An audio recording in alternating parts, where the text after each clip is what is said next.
I'd like to call the school committee meeting to order for May 6th, 2014. I'd like to announce that our activities tonight are being seen on Channel 32 and Channel 99 locally. I think right now we do have a quorum. We'll get underway. Our first item will be public input, which we solicit wholeheartedly and completely tonight. Yes, public input. Thank you, Mr. Chairman. Mike. Oh, I We are fine, don't sir. have a speaker, that's all right. I can not have been bashful. I know you people are interested in land across the street, so I thought I might give you a little background for those that may not be aware of what the piece of property is. It was taken for taxes in 1937. It contains 157,000 square foot. There are portions of 4 streets still left in it. Presently, under state law, the Board of Selectmen or the tax collector can sell it. Town meeting has no authority one way or the other over the piece of property, and you people don't. So basically, that's it. And the other thing, Mr. Croft, I was over to the park the other day, and I noticed the flagpole has not been moved. And I think you made me a promise that it would be moved because it continually wears out the flag. So I would request that you have it moved.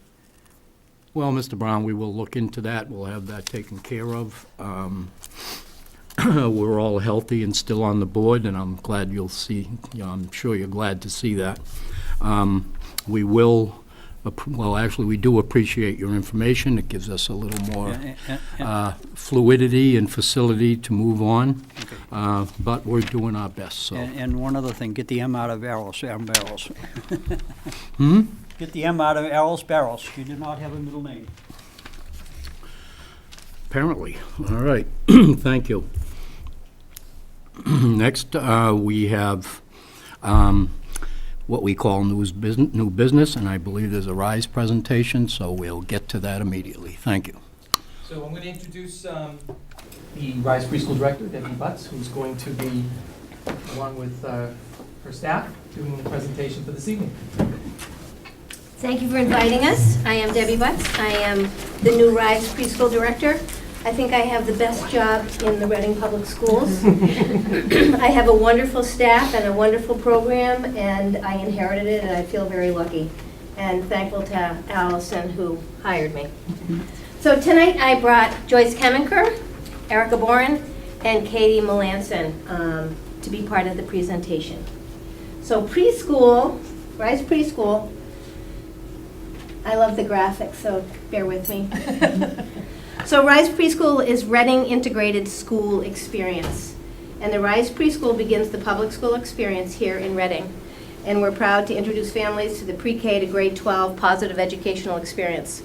I feel really lucky that we are the first face that many, many families meet when they start their journey here in an educational experience. We're proud to be those people, and I hope we represent the town well. Excuse me, is the mic picking her up? I've got a loud voice. Okay, I just want to make sure. When people are watching and they can't really hear. Okay, So thank you. I wouldn't want to hear my voice, so. So our students, we have 131 students total, 41 receiving special education services in classrooms, 72 community model students, and 18 related service-only students. Those 18 related service students are the kids that come in for speech therapy, physical therapy, or occupational therapy, and generally they're seen in a therapeutic area. And we have a lot of photographs of our little ones throughout the presentation. They bring the presentation alive. So our schedule, we have a variety of schedules. This is for next year. And I believe you all have do you have the brochures in your packet? Yes. I can get it to you if you don't. Anyway, we offer an awful lot of options. We have 3 morning half-days, 3 afternoon half-days, 3 full days, 5 morning half-days, and 5 full days. And for next year, we're trying to have age-like classrooms, and we're trying to have morning and afternoon sessions be separate. So there aren't any little people that are coming and going in the middle of the day. It provides more continuity for the kids that stay all day, and the kids that are half-day stay half-day. Afternoons are not nearly as popular as mornings. We have, our classes are pretty full for next year, except for our afternoon half-days. And we have a waiting list. So our staff for this school year, we have 1 occupational therapist full-time, 1.4 speech and language pathologists. We have 1 that works all the time in RISE, and the .4 person, she works at RISE too, but she sees all of our related services students. We have 2 part-time PTs. We share them with other schools. We have 4 full-time teachers and 3 part-time teachers. We have 2 part-time teachers at the Wood End School and 1 part-time teacher here. Next year, we'll have 5 full-time and 2 part-time. We have a music teacher, .3. We have 14 paraeducators, and they have a variety of schedules. We have 1 part-time secretary and 1 director case manager. If you have any questions, please pipe up. I'm good being interrupted. So for our curriculum, we follow the Massachusetts State Framework's Common Core curriculum. In the areas of literacy, it covers reading, writing, speaking and listening, and language. For mathematics, counting and cardinality. I know it sounds really old, like the kids are really, really brilliant in preschool. They are. But the titles that DES gives them are pretty heavy. Operations, algebraic thinking, measurement and data, and geometry. And science, technology, engineering, and math are proposed curriculum standards at the moment. We've seen them, we've watched webinars. A lot of what they're proposing we already do. We just are giving names to things that we do on a daily basis. And we have 2 social skills. We address social skills through Second Step and the Incredible Flexible U curriculum.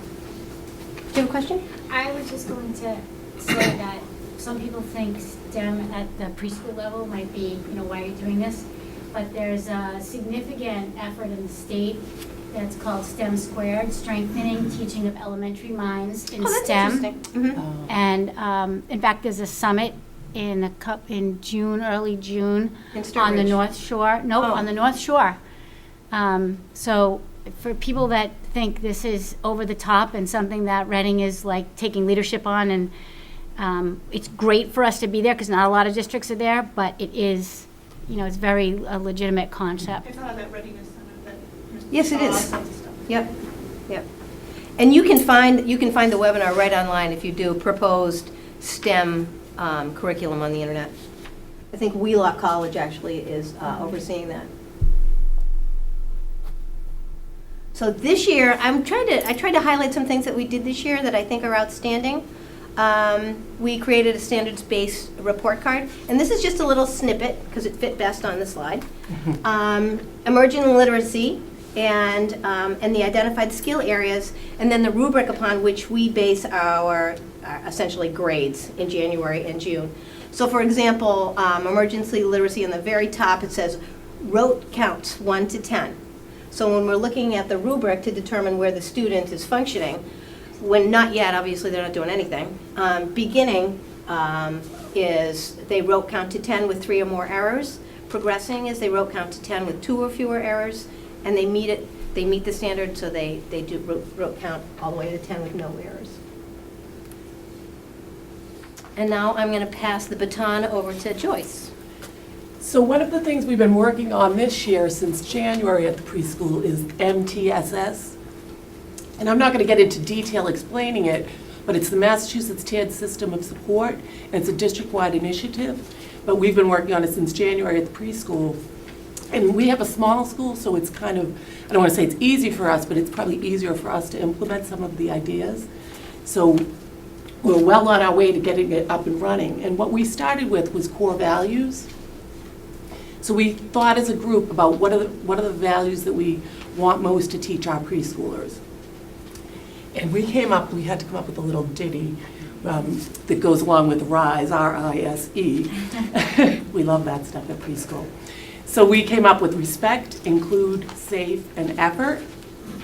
And Then we thought about, what does respect look like in all the different areas of our school? What does inclusion look like? What does safety look like? And what does effort look like? This is only part of our matrix, but it's in your packet. So we looked at all the different areas, and those include the halls, the classroom, the playground, the bathroom, believe it or not, we had to put that in there, music, snack and lunch and rest time. And then we talked about what kind of behaviors or behavior indicators we would see in each part. So for example, what does respect look like in the hallways? Looks like calm bodies, quiet voices, eyes watching, walking feet and staying with a grown-up. And then we filled in each of the areas in our grid and came up with behaviors we're going to teach. So, And I'll apologize for the dashes all over Yeah, the it's place. all messy. This is what happens when you take a PC document and you put it on an Apple platform. did I just hit return? Um, Yeah, That's that's it. right. I didn't recognize that. So what we came up with this behavior matrix, and now we're looking at each of those behaviors and thinking about how are we going to teach them across the classroom so that we have common language and common lessons. So this spring and summer, we'll be working on plans for how to teach each of those behaviors. In the fall, we'll include the behavior matrix in our handbook, and parents will have to sign off on it. So parents are saying, we are saying we've communicated to you what we expect from kids, and you are going to support that at home, and you're agreeing to it. And that way, I know as a parent, I would welcome the chance to be able to reinforce what's being taught at school. And then we will, in the fall, we will systematically teach the behaviors. And we have an example on the slide, on the next slide, of how we teach. Voices quiet, bodies calm. This is how we listen. This is how we listen. Act through time. Act through time. Join in. Watching, ears are listening. Voices quiet, bodies calm. This is how we listen. This is how we listen. Act through time. Act through time. There's always one. You gotta belt it out at the end. So that's a little snippet, and that's a song that all of our kids know. It's part of our social skills curriculum. So that's an example of how we would teach listening skills at the preschool level. It's not, sitting down and lecturing them. It's fun. We teach them little ditties, little poems. If we see a problem across settings, like there's a lot of running in the halls happening, we're all going to address that in our classrooms and reteach it in a fun, engaging way for kids. And what I like about this most of all is we've always had classroom rules, and they've all been very similar, but now our rules are very much consistent across the whole preschool, and everybody's in on them. So if our secretary sees a child doing really nice walking, she's going to address that and say, wow, you're following you have a calm body in the hall. And we're also going to have big blow-ups of our behavior matrix.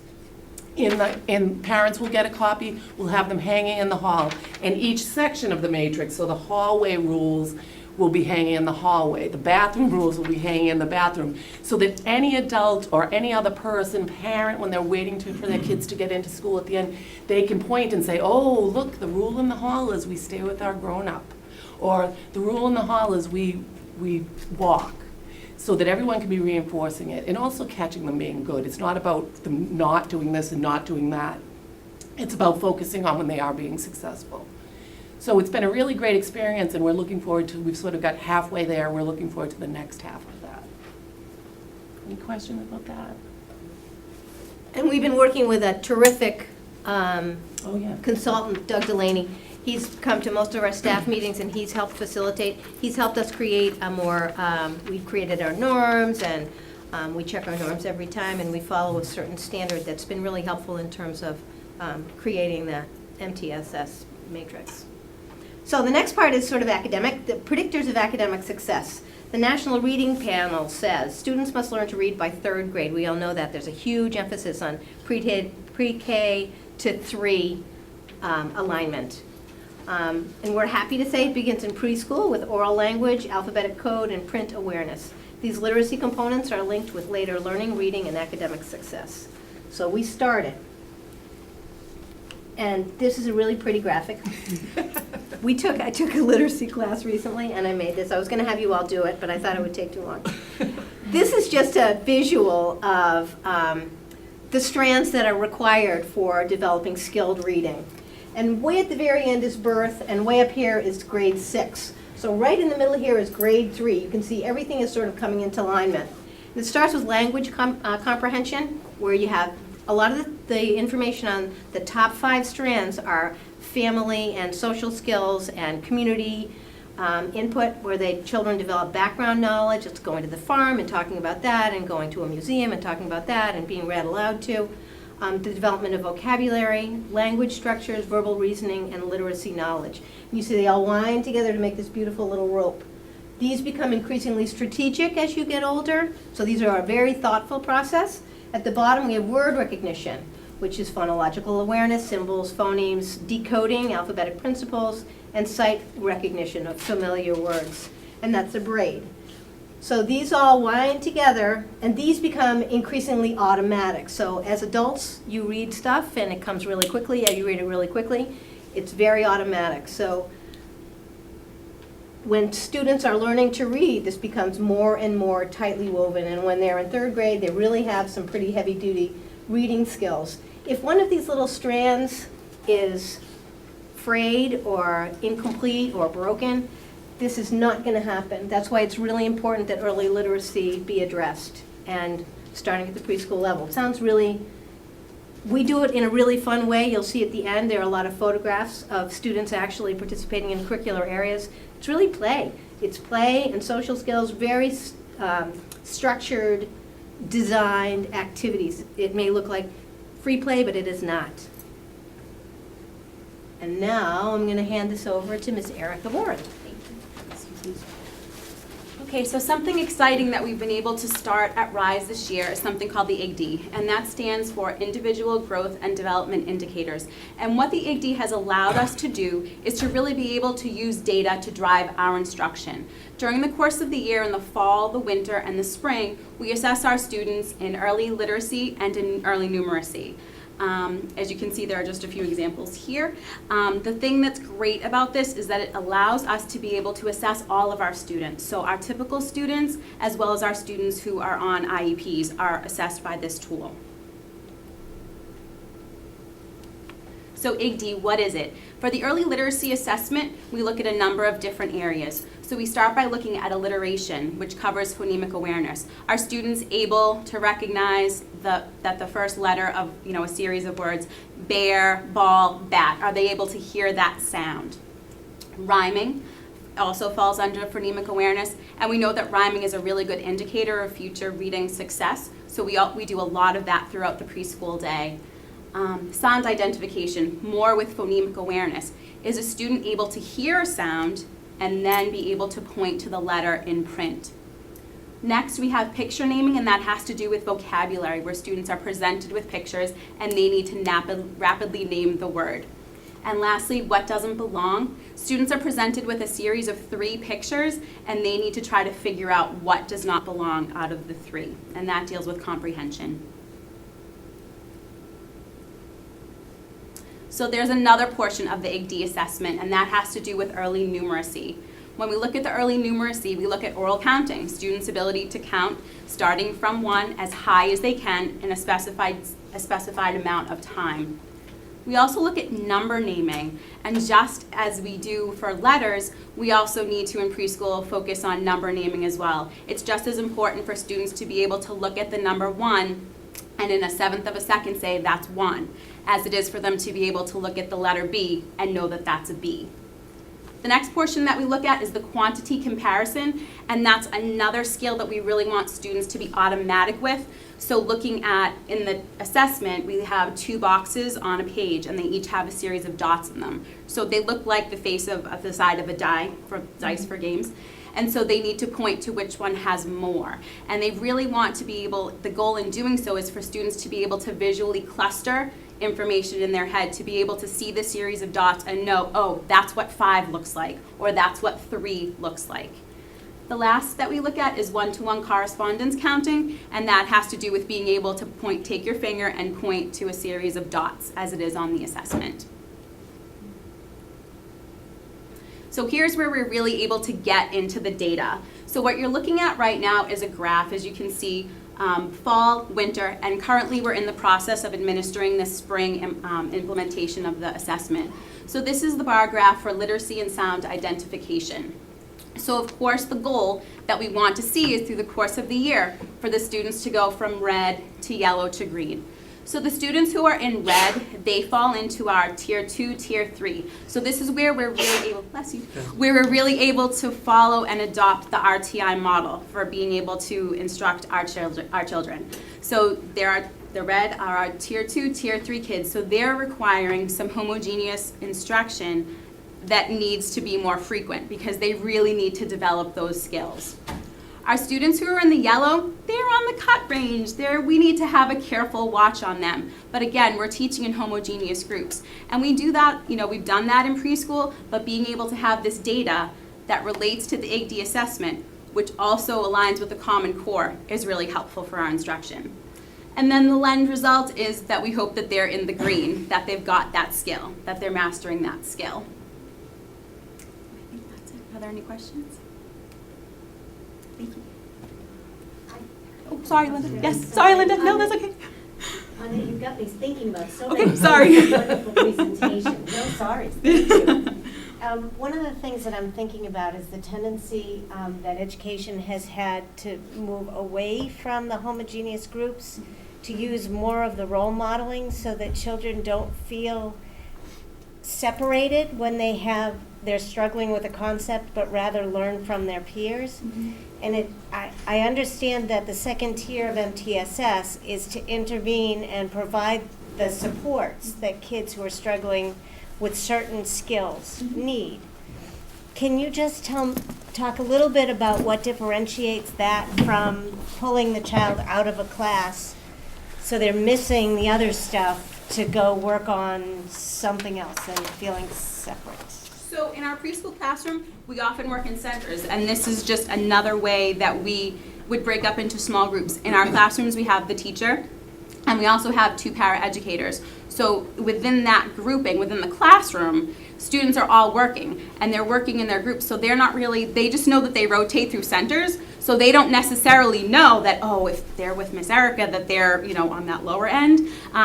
So they're all working on similar skills, but that allows us to be able to differentiate. So for example, in my classroom, some of the students are really strong with rhyming, so they're not gonna work on rhyming. They're a little bit more weak with alliteration, so they're gonna focus a little bit more on alliteration, whereas I need to focus more on other skills with the students. So it's just a way for us to be able to guide our instruction. Does that I think too, Linda, No, go ahead, we're not doing solely homogeneous grouping, Right. because I would be very concerned if we were doing that. Right. And what's nice about the IGD, as opposed to we have kids on IEPs and not as well, and we're not just grouping it's all these needy kids and these non-needy kids.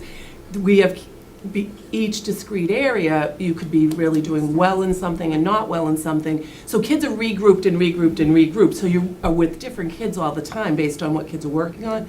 But we also have many, many times that we're grouping heterogeneously, where they're doing a project or something, or you're putting the good rhymer with the poor rhymer, because that's one of the ways you're going to work with the poor rhymer, or you're going to, this good rhymer is a great rhymer, but they need a little work on their social. So, it sounds like a lot of work, and it is, but we're sort of doing, we just regrouping all the time, our groups just don't stay the same. And you guys start with the kind of the workshop model, the whole group lesson, so Yes. everyone's getting introduced to a skill, Right. and then when it's time to break out in that individual or small Yes. group practice is when you Yes. would group them into more of the groups that are targeted to that particular skill that they're talking about. And it's also important to note too about that flexibility, that they are flexible groups. So even though kids are being assessed in the fall, in the winter, and the spring, we're also cognizant of that as we're going along, and we're doing, little mini assessments of our own little check-ins to make sure that kids are accessing and getting the skills that we want during that period of time too.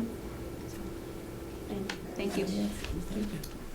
Is there a preponderance or a burden of paperwork that goes along with this? Because often when we get core concerns and More. strand It's and definitely- standards it's and definitely an- rubrics. But it there is informs something. instruction in a way that we couldn't do before this? Yeah. Is it manageable, or do It's you find manageable, it? yes. It's Yeah. definitely new, and whenever something's new Yeah. and change, you have to get used to it, you have to make time for it. I think that's probably been the biggest challenge, is figuring out when do you do this testing, and how do you do it without neglecting the rest of the job or the rest of the kids. Right. But because we have other staff members in, we can kind of be a little bit creative in how we do it. It's a online, we put the data in online, and it creates these graphs and things for us, so it's actually very user-friendly for someone who's not that tech-savvy.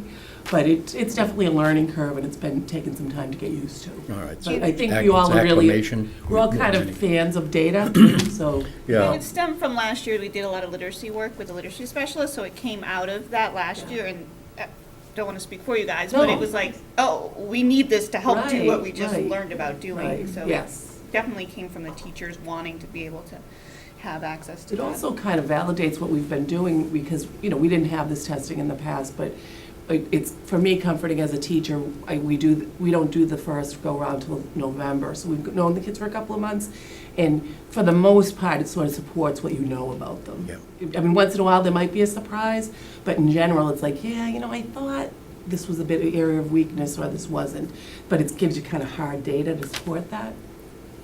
So it locks you into thinking about that. Right, That's good. right. We've read to the kids most recently, and their enthusiasm and interest is unmatched. And I Preschool's wanna a really thank- fun place. I want to thank you for all the hyphens that I've noticed. We've been criticized in the past for being hyphen-less, and now we do have a great deal of hyphens, and that's remarkable. Thank you. Just keep going. It's We're going good to close this up reinforce because at I know home. we're going way over our time. We told Dr. Doherty maybe 15 minutes. So we're going to close with a bunch of slides, and they really are just demonstrations of how we do academics and social and address the needs of everybody in school while we are having fun. So we work hard, we have fun, but we get our job done. So this is Read Across America Day, and you know that was Dr. Seuss, one of our classrooms. And this is a demonstration of social skills and literacy. They're matching letters. And you see they're working independently. I think preschoolers do a really good job following rules. This little girl is matching. This could be a variety of things. It could be one-to-one, it could be letter, color matching, it could be counting, it could be almost anything. She obviously thinks she needs help. She's ready. But this is just, it's math and social skills are working together. This is science and discovery. What I wanted to notice here is that they are doing science. These are magnets and stuff in the tub. But also, right above them, we have the alphabet strip with matching items that match the beginning letter of the picture. Plus, we have the sign language, and it's all at their level, so they can see it. This is science and engineering. He's going to be an architect, a big builder of buildings, maybe the Zakem Bridge will look alike later on. He's very serious. Preschool is very serious work. This is writing and literacy. She really should be holding the paper down with her left hand, but it's a really cute picture anyway. So they're working independently here on, pre-writing skills, writing skills. And sometimes we have special visitors. So thank you for having us. If you have any additional questions or whatever, please feel free to not take your time up now, but you can email me or drop by or whatever. It was a pleasure. Okay, thank you. Thank you. Thank you very much. You're welcome.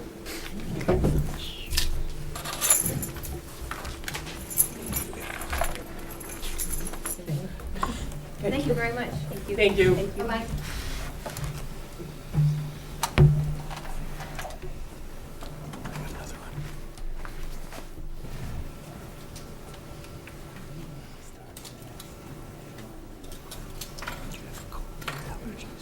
What was that? Do you have a cold or allergies? No, why? Oh, because you're sneezing. Oh, supposedly like pregnancy hormones make you stuffy. Who knew? All right. You know Okay. what I mean? Yes, I do, yeah, okay, Keep it as low. yep. If anyone wants to talk about my kid's personal best in the long jump, we can talk about that too. We had a nice little meet for ourselves. Winchester's embarrassing. Okay, I think next on our agenda will be an Art Casa presentation, and I think we're just about ready for that.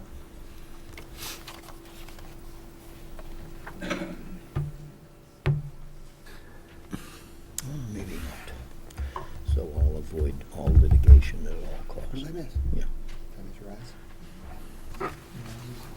I actually got here on time. The meet ended at 6:10, 6:15, bus drive, right through.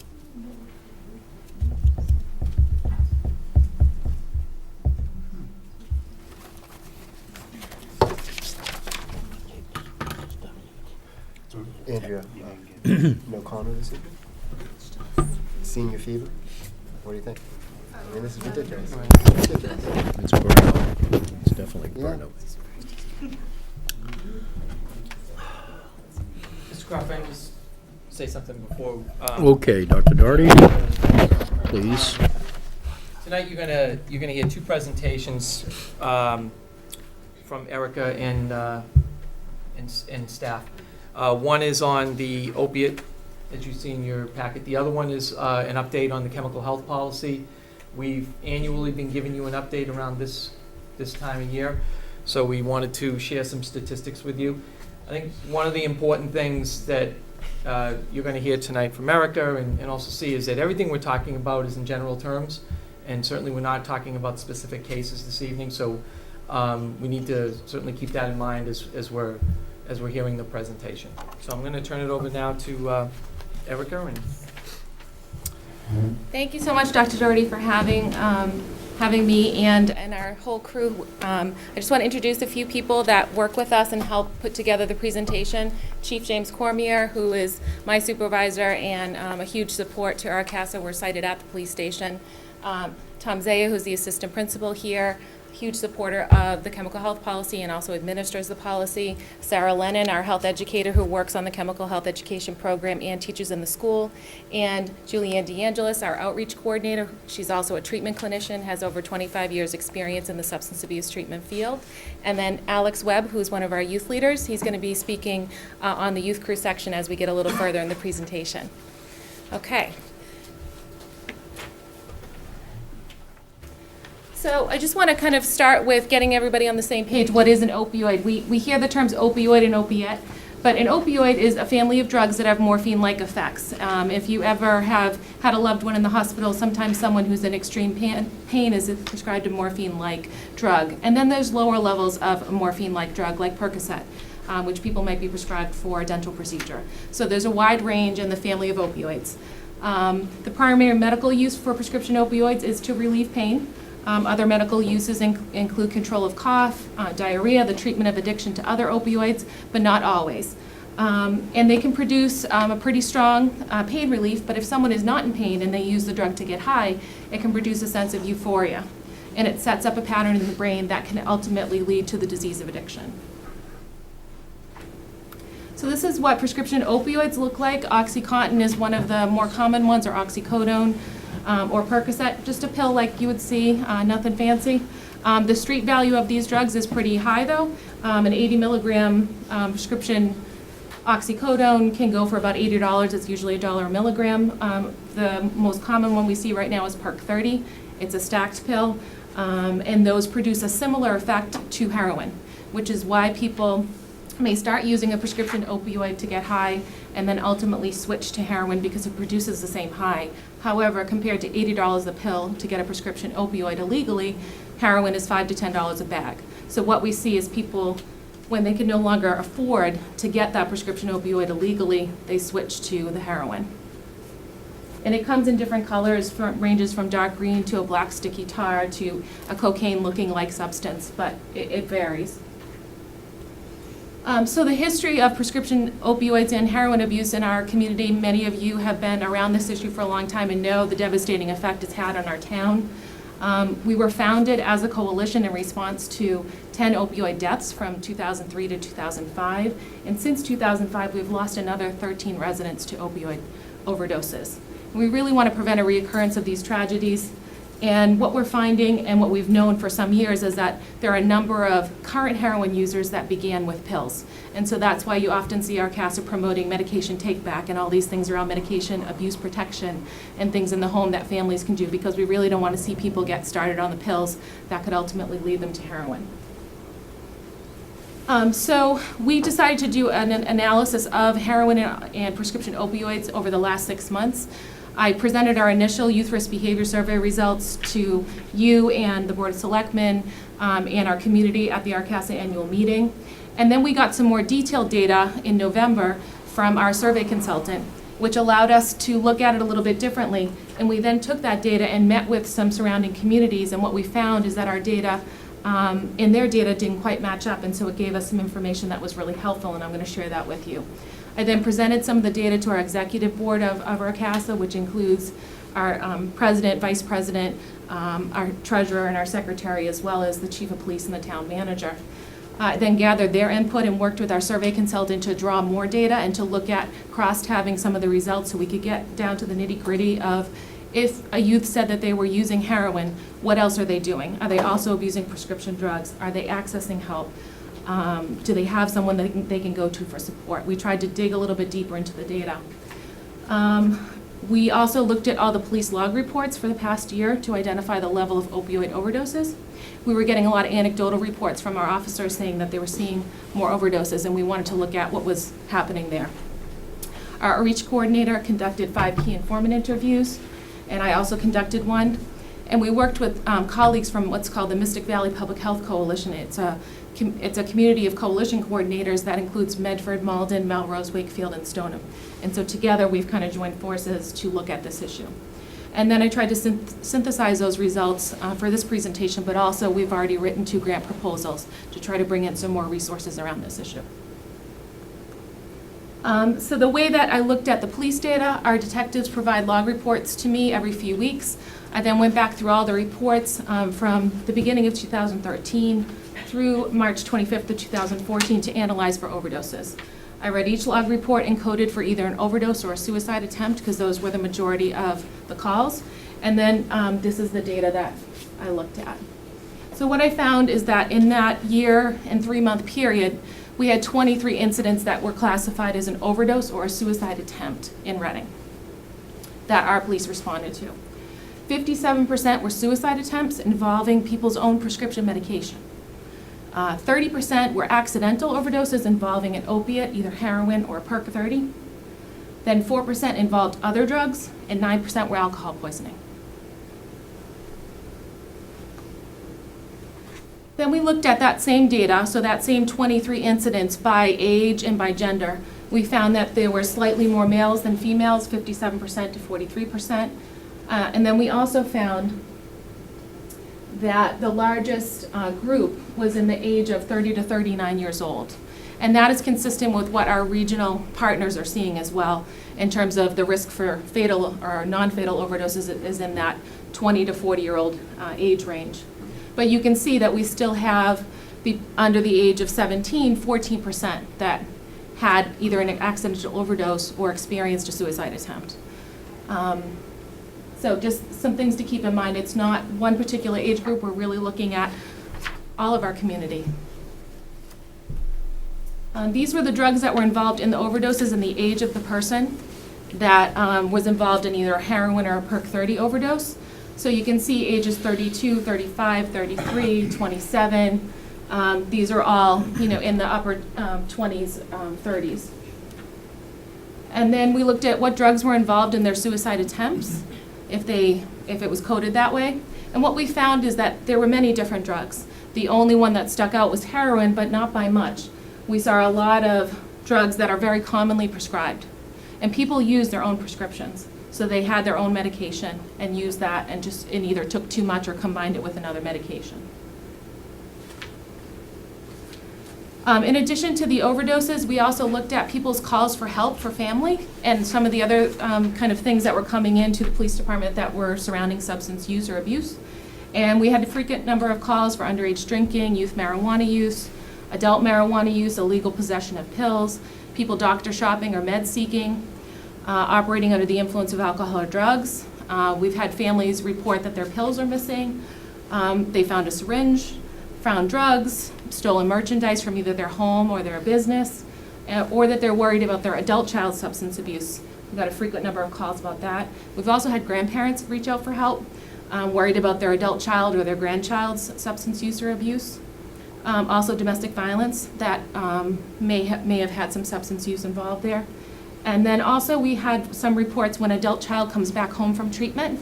Sometimes things don't go well when someone comes home from treatment. They're not quite ready to be with the family yet, and there can be some conflict there. The Reading Fire Department also provided their data. In 2013, they had 27 calls for service related to overdose or suicide attempts. And in 2014, year-to-date, which was through March 25th, there was 10. The numbers between the police department and the fire department are slightly different because when the police department responds, the fire department may already be working it as a complete health case, and the police may code that they responded, but their report is going to look a little different.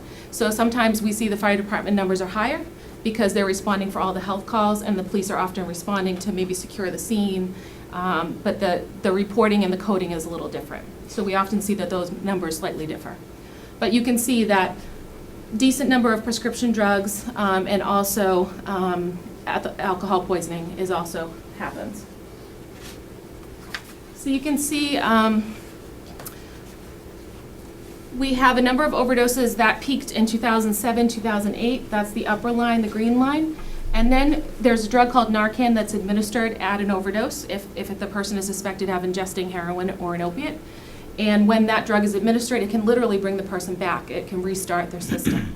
And so our fire department has been administering that drug for since 2005, saved a number of lives, a lot of lives. And you can see the pattern of using Narcan with the overdoses and how it kind of goes up and down.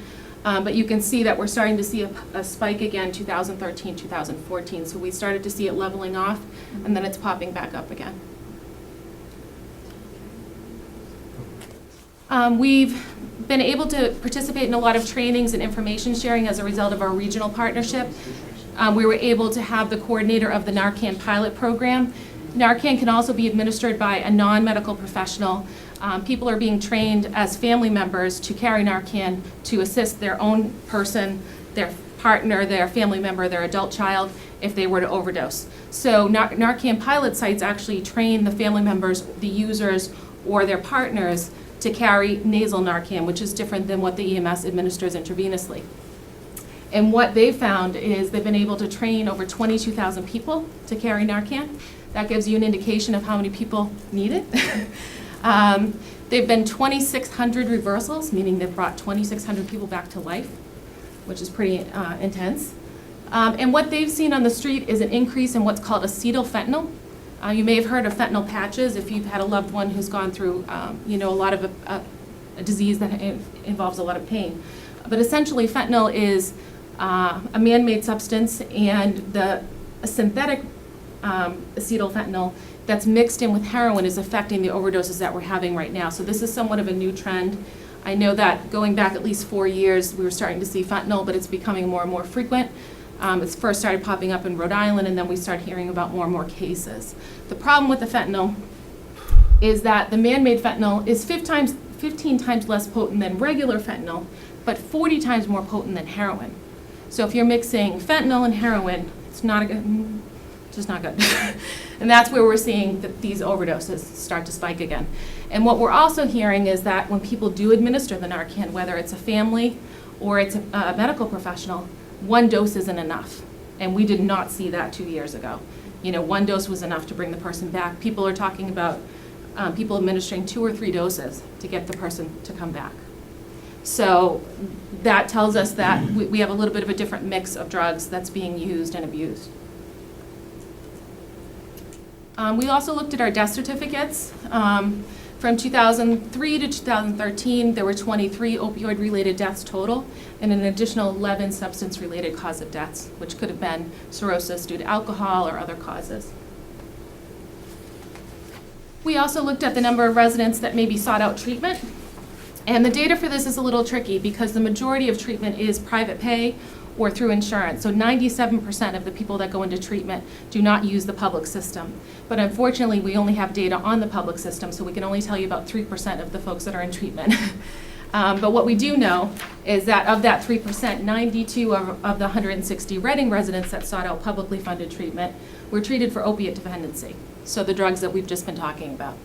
The largest age group in treatment was at 21 to 29 years old, which is a positive sign that they're seeking treatment. Also, 26 of the 160 admissions were for young adults under the age of 21 from Reading. We also did a number of key informant interviews. Julianne was great. She visited with folks at the Woburn District Court and a number of other places. And what she heard from them is something that she's known, having been in treatment for some time, but what the community may not know is that from the district court's perspective, you know, this problem is worse than most people realize because they're seeing it all the time and they're feeling like it's getting worse. They're worried about some of the things with the pills and also about some of the boundaries that family members might struggle with when dealing with these issues, and that sometimes it is tricky to set limits when you're dealing with someone who's addicted to drugs. We also spoke with mental health counselors and one of the nearby agencies, and they talked a little bit about some of the professional folks that they've been encountering in their practice. A gentleman that got injured and got hooked on pills and progressed to heroin. You know, one of the things that we have to kind of put out of our head is what an addict looks like, because there is no one picture. It's everybody. But he really wanted to reinforce that it is our mother, our brother, our sister, our brother. One of our health educators talked about at the school level, they don't see heroin. It's not very prevalent. That doesn't mean that there's not kids using it, but the idea of a kid pulling out heroin at a party, it's not likely. It's more of something that, you know, you would shoot up alone. You wouldn't do it kind of publicly. Whereas at an underage drinking party, people would be drinking with each other and it's more of a social kind of thing. Heroin isn't quite like that. And also if people are using pills, they can just pop that pill and no one needs to see it. So the behaviors are slightly different. So in terms of it being very visible, we don't always know what's happening. We also spoke with our narcotics detective, who's been doing really great work with our detectives and with folks from around the region.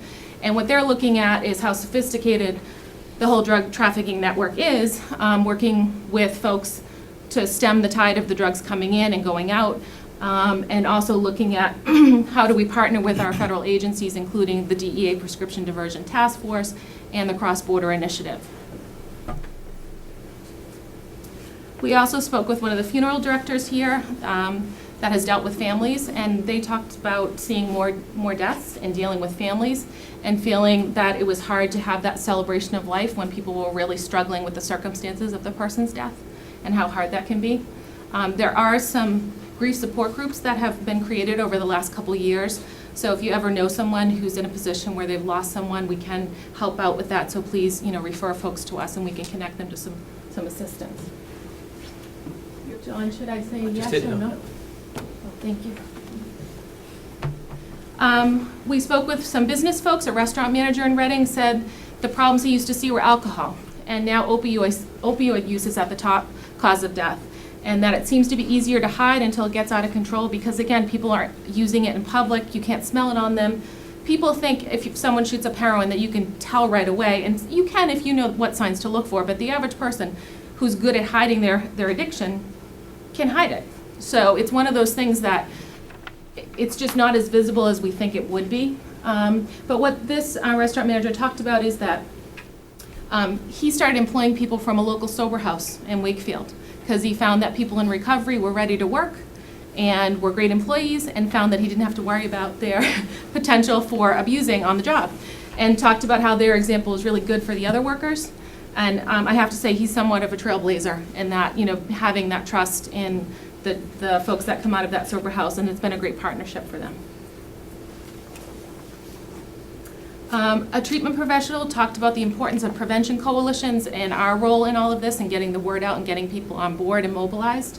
They also talked about how we don't really know what people are using because we don't check to see what they're using, and a lot of our kind of medical testing, we don't often run drug tests to see what people are using, and so we prescribe another medication and another medication, and before you know it, that person has quite a mix of drugs in their system. Another treatment professional talked about how it's moved from alcohol to heroin and pills, and how hard it is for the family, and that there is a group of support networks across the state, whether it's the 12-step programs like Al-Anon or Alcoholics Anonymous or Narcotics Anonymous, as well as Learn to Cope, which is a support network for parents that can really help people work through the disease of addiction, which is what we're talking about. There's a number of other results that came out, but the most common theme we heard is that addicts were getting younger, that they used to be 30s, 40s, or seeing people now 20s, 25 coming into treatment, going through the whole sober living process, and how that's a little bit of a shift. They also talked about how we should reach out to our young veterans, that they may be struggling with post-traumatic stress from their experiences and the trauma that they may have gone through, and that they're very vulnerable to pain pill addiction. We also looked at kind of what are some of the attitudes around this stuff, and there was a national study that came out sponsored by MetLife and the Partnership for Drug-Free America, and they found that teens are more likely to use prescription drugs if their parents are more lenient towards prescription drug use compared to, say, alcohol or marijuana. So what they're saying is that, do we raise the same eyebrow if they abuse a pill as we would if they, started to use another drug, and that we have to kind of equalize that, because when you use a pill that's not prescribed to you, it's the same as using another type of drug. 1 in 5 parents report they have given their teen a prescription drug that was not prescribed for them, so they're getting it from their family, which I think is surprising for some folks.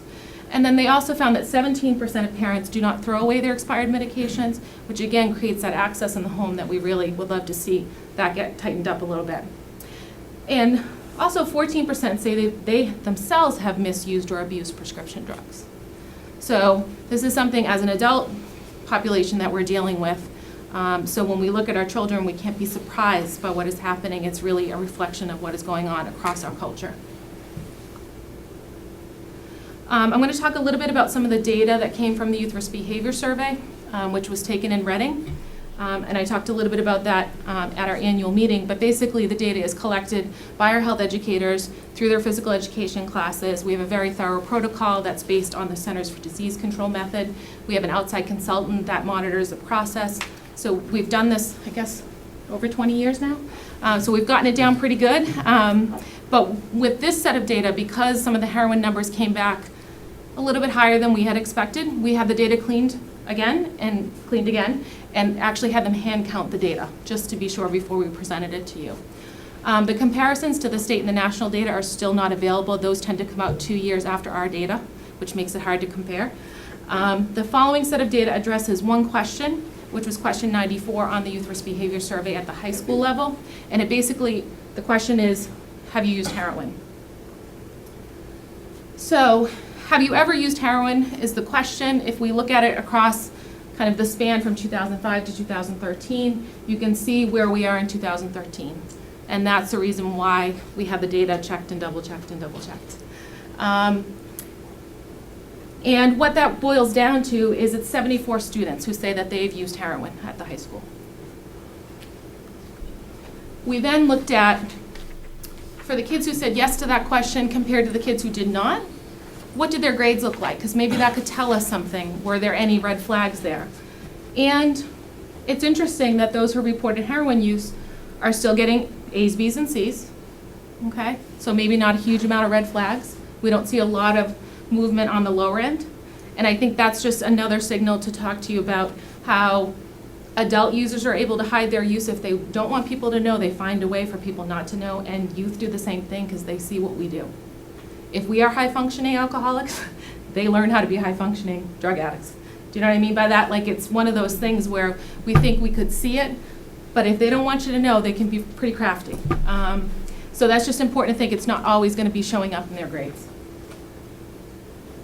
Then we looked at those who reported heroin use compared to those that did not, and we asked them a series of questions about their support, who can they go to, and for the kids that reported heroin use, 36% said that they have a family member they can go to versus 50% of the non-heroin users. However, when you look at the next question, do they have a non-family member that they can go to? The heroin users had a higher rate of a non-family member they could go to. So that also brings up the question of why we're working so hard across the community, not just in the school system, to build and support at the faith level with other leaders across the community that work in other agencies. It's important that we have support built in a lot of places.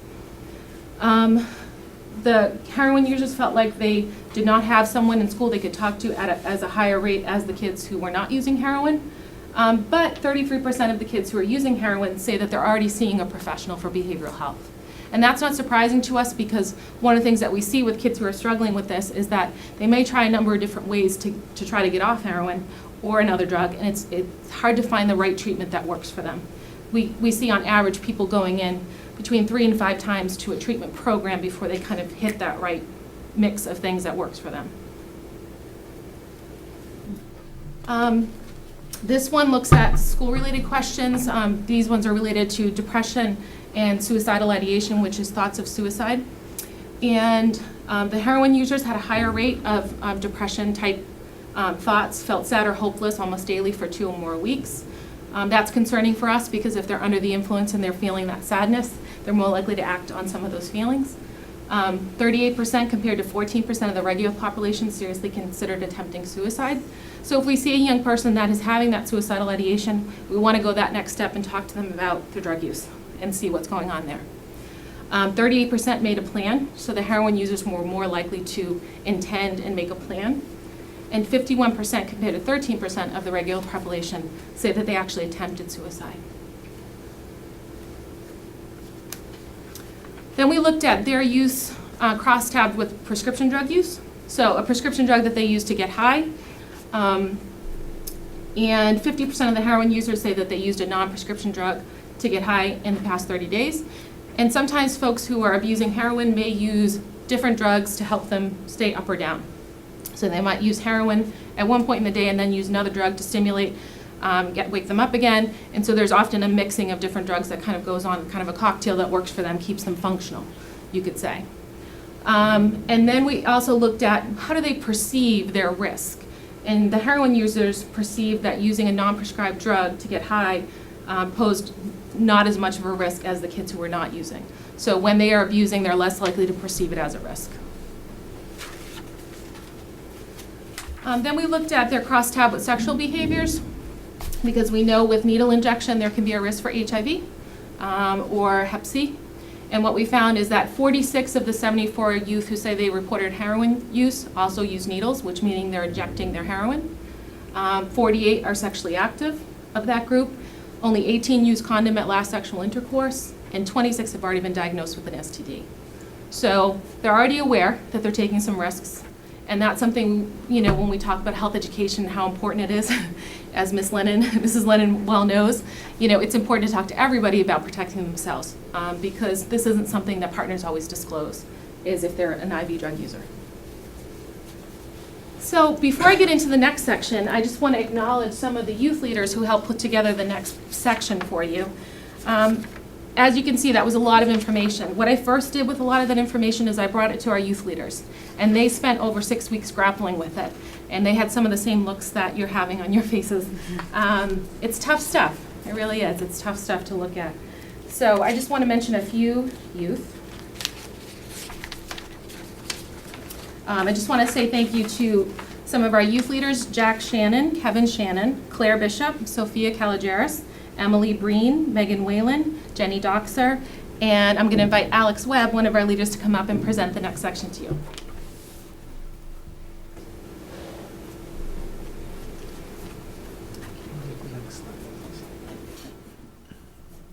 Okay. This is a little different slide than I had before, but over the past few weeks, the youth crew looked at a lot of the data that we just went over, and we really looked at it from a student's perspective. So we were able to see some of the local data and think about it, how it would apply in the school, and a lot of the people that we know, so we were able to get a good angle on that. This is some of the data that we found particularly interesting that wasn't earlier in the presentation, particularly these two sets. These were students who all took the same classes, but a significantly higher number of students who didn't use heroin perceive that they were taught about alcohol and drug prevention and taught about HIV and AIDS prevention at the high school, which is interesting because it shows that a lot of the students who are using heroin might not have the same attitude towards their classes and might not be paying as much attention. So, and the first one, that's just students that are being offered illegal drugs at school, which it kind of makes sense that the students who are using heroin might be interacting more with drugs on school property. Our next slide is about the age of most heroin users. This was from all the surveys, not just the youth survey, and it shows heroin is not used at that young of an age. It's a drug that comes into play later in high school, unlike alcohol or marijuana, which students can usually get involved to within their freshman or sophomore years. This one is extremely low in both 8th grade and even in sophomore, junior, and senior grade, but it's not introduced as early as you can see right there. This is about the heroin availability and production. Reading is located in between 3 large cities that have a high use of heroin. So a lot of heroin is actually moved through Reading, so the accessibility here is a lot higher than most people would think. And its placement in New England means that a higher purity of heroin is actually shipped here than a lot of other regions in the country. Don't know why, but that's something that they've found through DEA surveys, or seizures, or whatever they do. And that is a problem because the higher purity of heroin gets a lot of people addicted a lot faster, especially when combined with the fentanyl that Eric was talking about earlier. And another thing that really popped up was a large gender difference in heroin use. A lot more males were using heroin in high school and after high school than there were girls, and we didn't really have any concrete answer as to why, but we had a lot of possible reasons.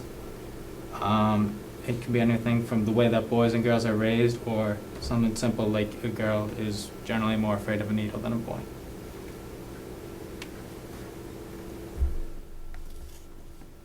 And this is just some of the ideas on common perceptions of heroin that students have at school, because unlike a lot of other drugs like alcohol or marijuana, which students talk about plenty of the time and it's people know a lot about, heroin is hidden a lot, never mentioned in school. I've been going to school for a while, never brought up once, unlike a lot of other drugs. These are some of the reasons that we think it's not talked about.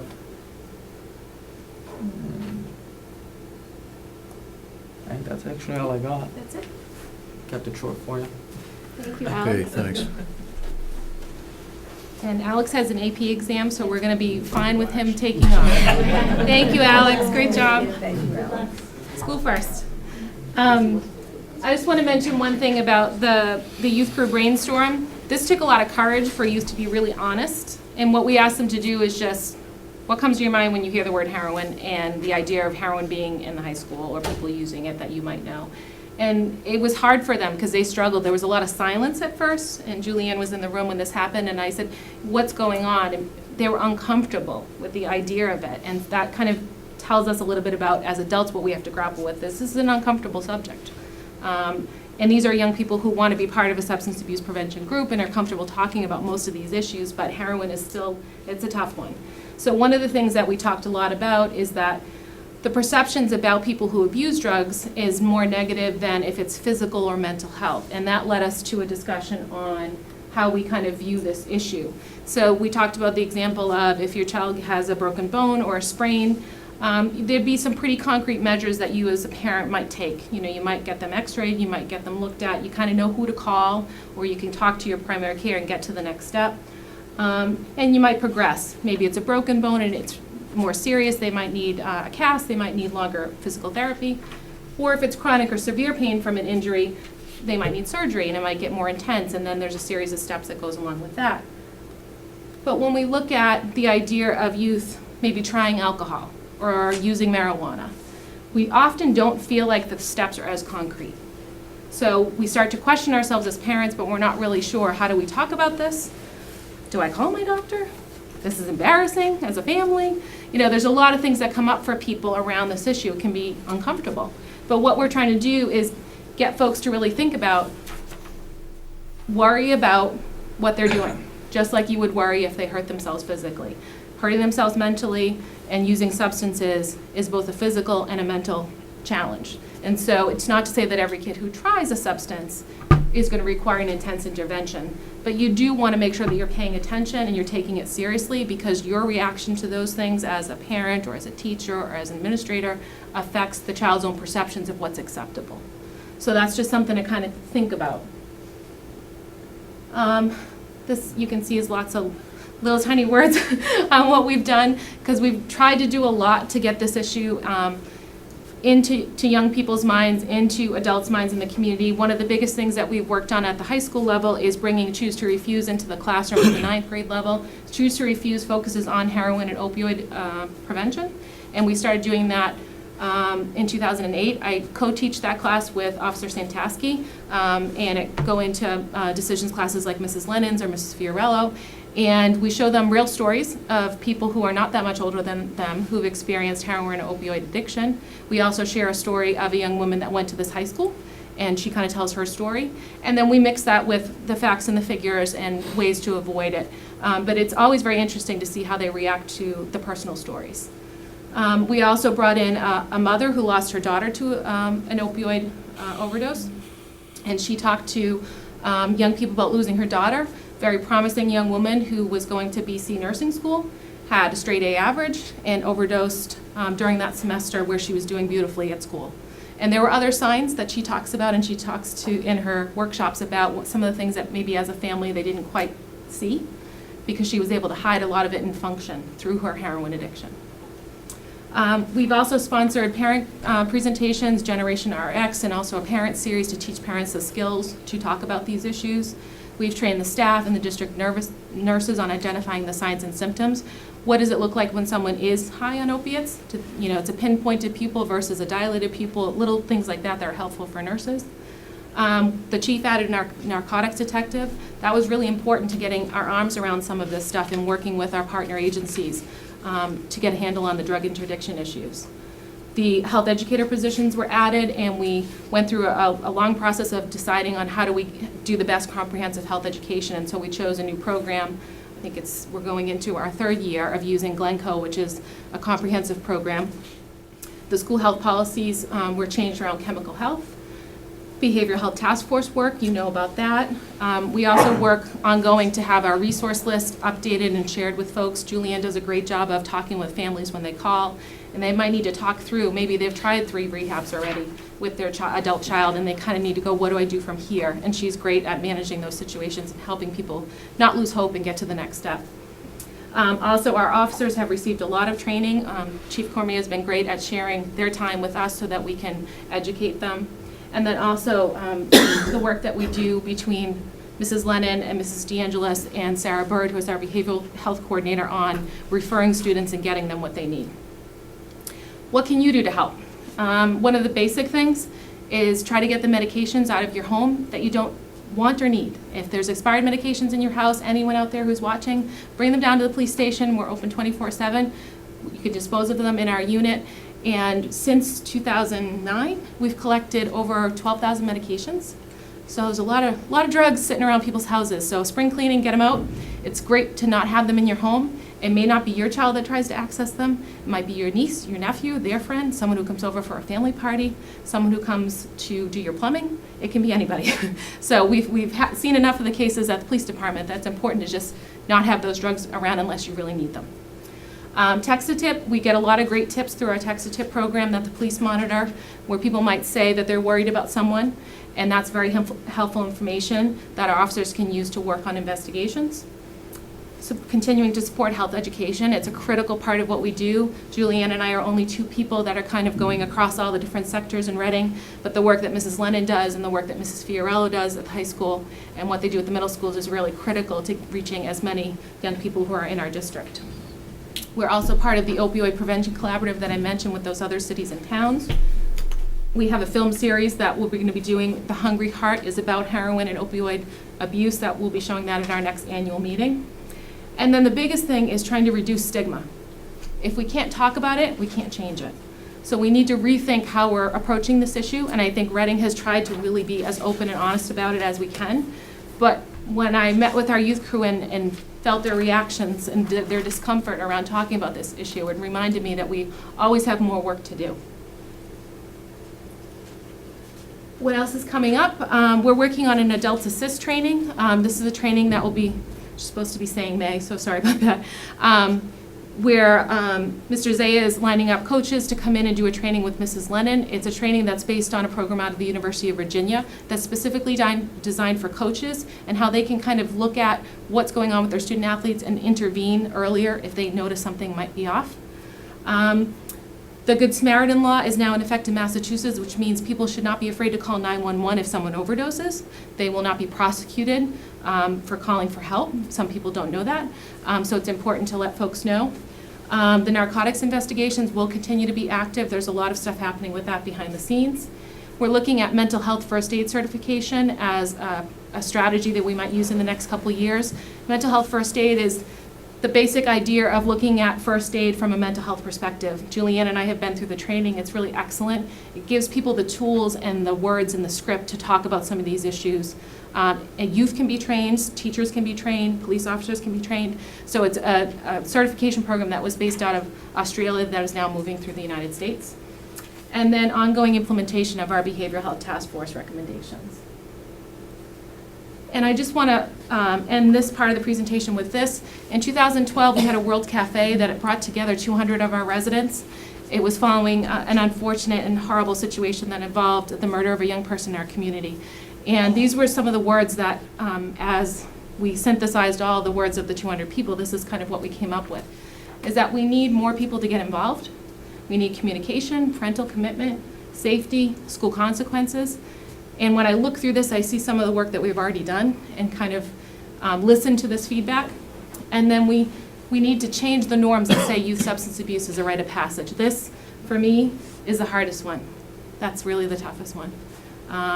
And we need to share the accountability. This is not a school problem. This is not a police problem. This is not a parent problem. This is not a youth problem. It is a community issue that we are all engaged in and really need to be honest and open with each other about dealing with. So that's that for that section. Should I take questions on this before we go to the next piece? Yes. I would like to thank CASA for all of the work that you have done. I'm not being specific, but I have a funeral card here, right here, for a friend's son who OD'd on heroin. And these aren't just numbers. These are people. These are people's kids. These are potentially any one of our kids, because it doesn't just happen to those, as your data says, it doesn't just happen to the ones that are getting lower grades. And that was something that struck me when I was looking through the presentation that we got beforehand. That graph that you had about the intense, more kids who are getting A's and B's having tried heroin. And I heard the way that you interpreted it as saying that it's not hurting their grades. But no, I'm not saying that. No, I didn't mean it that way. It may not be visible, yet. Right, it's Yeah. not visible. But the other side of that when I saw that data, I was thinking is, we're dealing with behavioral health and anxiety, and the B's were actually more into the heroin, or had tried more heroin than the A's, the kids that had A's. And that, to me, made sense within the paradigm of anxiety and depression, and you talked about that later. And so what I was seeing was the real system at work at our kids, and even more reason for us to be very serious about the behavioral health programs and the support systems, and getting to and the MTSS, and understanding why our kids are so stressed and how we can help them together. Again, not a parent problem, not a teacher problem, not a police problem, all of ours together. Yeah. And so, and then I was just going to say too that, as well as it being real people, it's it's evident if we open our eyes in our community. I walk down the street, there's an empty lot on my street, and I am constantly going down there. Even though I drive by there with my windows open at night and I shout out saying, I'm watching, you know, I still go back and there are empty cough syrup bottles and water bottles and beer bottles and mixes of things that I don't even know what they're doing with them, but obviously they are, and it's very frightening. Very frightening that they're using those things in the empty lot in a very densely populated residential area, and then they potentially drive away. So anybody they could drive by is in jeopardy. So I thank you for all your work. One of my questions is that you showed the point of no return, and you showed some wonderful films, and in the past you had talked about maybe making those films accessible for neighborhood movie watches and that kind of thing. Has there been any movement towards that? There hasn't been anything specific, but I am open to organizing if there is a family that's interested in bringing it to their neighborhood. I'm very open to that. So if you know someone or you yourself are interested, I'm on board. And most of the films that we've shown, we also donated a copy to the library. So you can go to the library and ask for any of them. Is Race to Nowhere in the library also? I don't think Race to Nowhere is. No, we have copies. Can that be borrowed? The ones that we've shown to the public, there are copies at the library. And we can make discussion questions available, just as you might host a book club. There's some prompt questions that can go with it. If you want us to be there or not be there, there's different ways to do it. So definitely open to that. Great. Thank you very much. If 74 have used, which was one of the statistics that was revealed there, and addicts are becoming younger and younger people, is there a way when, as we mentioned, 26 were arrested or had an issue, is there a way to interface with them, have, I know it's a legal issue, but to interface and make sure that, ARCASA is available to them and that you can help them and their families? Is there a way we can connect you and the police department, Yeah, it's something we're actively doing, and I got to give credit to the chief looks for good, yeah. really reinforcing that with the officers and the detectives, and that if they respond to a situation which involves substances, 9 out of 10 times they recommend following up with our CASA. It's something we're seeing in the reports consistently. We also do field training for all the officers now as they come in so that they know about the resources, and we do annual training, and there's information on their roll call electronic network for them. Julianne has also made up family packets, so if a family comes in off the street and just asks for help, and the officer spends some time with them but wants them to be able to leave with something, they're able to hand over a family packet. We also have some information that's in the credenza in the middle of the lobby that officers can access on specific issues. So we've tried to make resources as available as we can. We also have a resource list that Julianne updates every 3 weeks. She calls all the resources. That's the trickiest thing in treatment, is knowing who to call and do they have any openings. That's the hardest thing. And sometimes you have to call 3 or 4 places. And Julianne is great at making sure that information is available. And if people can't access those services, we can follow up. So definitely, we do that. But one of the challenges for families is, when do I act? When do I react? And often people say, well, we've tried treatment and it didn't work, so why am I going to do that again? We spent thousands of dollars and it didn't work. Or they seem better now. They had a bad night the other night, but they seem better now. So, I mean, that's the challenge, is getting families to understand the disease impacts the whole family. And that's the work that Julianne always recommends, that families who are not quite sure what to do, that they start attending 12-step family support or a Learn to Cope meeting, because they can start to understand from other family members who've been there, done that, that waiting doesn't always help. But it's in our human nature to hope things get better, and that's probably the biggest challenge that we deal with, is getting people to take that action. And Okay, thank you. But we're here. We're there if people need us. Mrs. What? Thank you, Mr. Chairman. So I just want to say that the data on the considered suicide, attempted suicide, that is just so startling, and I had a couple of thoughts there. One of which is, I think 2 weeks ago, a week ago, we heard Kathy Giles come in and talk about the GRIT program at Killam, which is really aimed at building self-esteem and self-confidence. So if you go back to sort of looking at the grades and, the stress on students about performing that is induced, from society, from peers, from parents, I think that when you look at what they're trying to do to be terrific at Killam and allow students to learn to struggle and how to then try again and how to struggle and try again. And that was in the RISE, that was in their behavioral MTSS thing too. I think one of them was, try it again. And I think that's something that has to be built up so that when, the stresses and strains get more difficult as you get older, you have some experience base, having built that self-esteem in real tangible ways, and it can't be because you've been successful at some level of Halo 3. It has to be, much more real and tangible there. So, I think I can see so many pieces of the things that we're trying to do weave together, and it might not seem like a preschool or an elementary program is part of it, but it absolutely is. And I know there was several principals ago before we rebuilt this high school. The principal basically said, you got to take care of some of these elementary needs first before you start this building, because I can't fix it all here. It has to be along the way. I also just want to say that one of the things on the slide about the sports, young people being prescribed medication for sports injuries, we've had the opportunity to hear many folks talk at RCASA, so I attend the RCASA board meetings. And the startling thing, one of the most startling things I heard related to the youth was when we have the folks from number 16, a recovery house, come in, a young man who was 24. When he was in high school at age 17 in a neighboring community, he and I think it was like 7 other students were prescribed Oxy for sports injuries. And at 24, he was finally sober through a very outstanding program in Wakefield. And then someone asked, so what about all those, what about your other friends?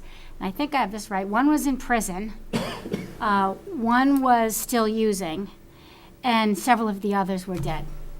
So when you hear that, and then you hear that like the average age of men in a program similar to the one that he was successful in is age 19.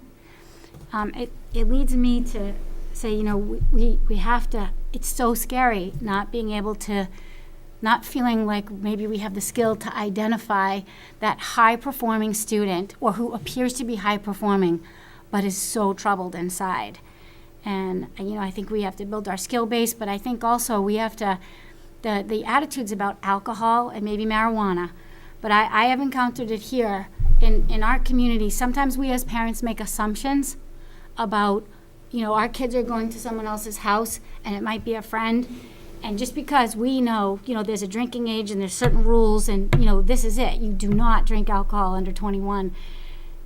I continue to be surprised when I don't find that as a consistent precept, or just this is where the line is drawn. And I have found that I take for granted, we can take for granted not having that conversation. And then you have to figure out, what do you do when you have that conversation? You find out this another parent is not standing on that hard, firm line where you stand about your kids' friends. Until we get 80% of the people in this community standing in that hard line on alcohol. That data for this year at 10, we're on a track that's going to go up, right? We're going to hit 40 unless we change that. And I think the one thing that you just pointed out that's really important that parents sometimes don't realize is when they're the person that speaks up about what are you doing when you go in there and who's going to be home and calling a check or offering, can I send something over for you by talking to the other parent and making your child know that you're looking, that often protects the 5 kids that they hang out with whose parents didn't call. Because then people know people are paying attention. And it doesn't take a lot for youth to know that we're paying attention, but sometimes we do make those assumptions because they've been going to certain houses for so many years that we all kind of agree and have the same values. And it's just something to think about, is that speaking up is hard, but oftentimes you're not just protecting your child, you may be advocating for other young people as well. Appreciate it. Is it okay to move on to the next piece? Yes, please, thank you.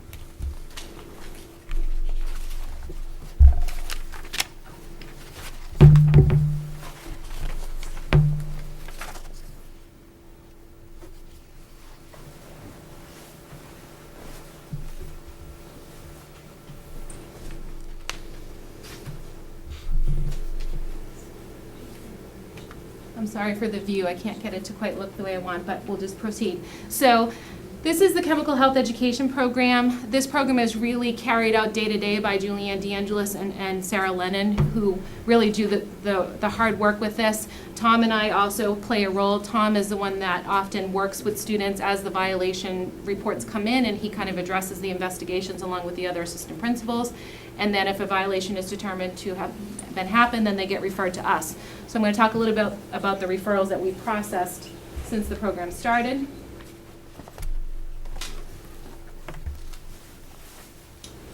I think if you use, Page down, maybe? no, you go, Oh, there we go. so if you use Okay, that one. that's great.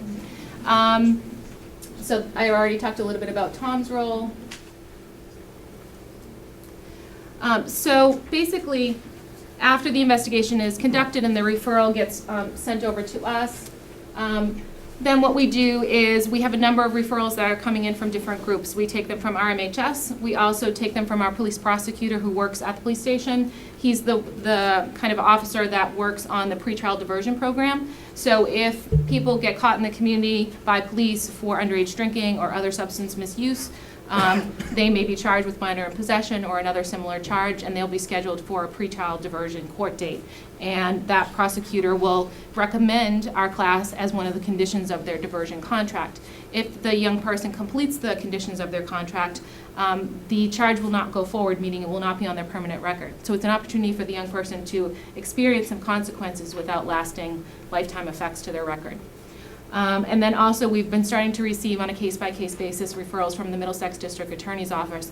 There aren't other programs like ours, so folks are really searching for ways to get young people into supportive structured programs like ours.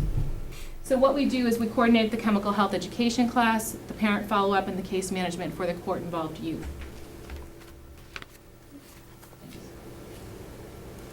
There we go. So just a little bit, I told you about Julianne's background. She's a treatment professional. Sarah Lennon is also a health educator and a certified alcohol and drug counselor.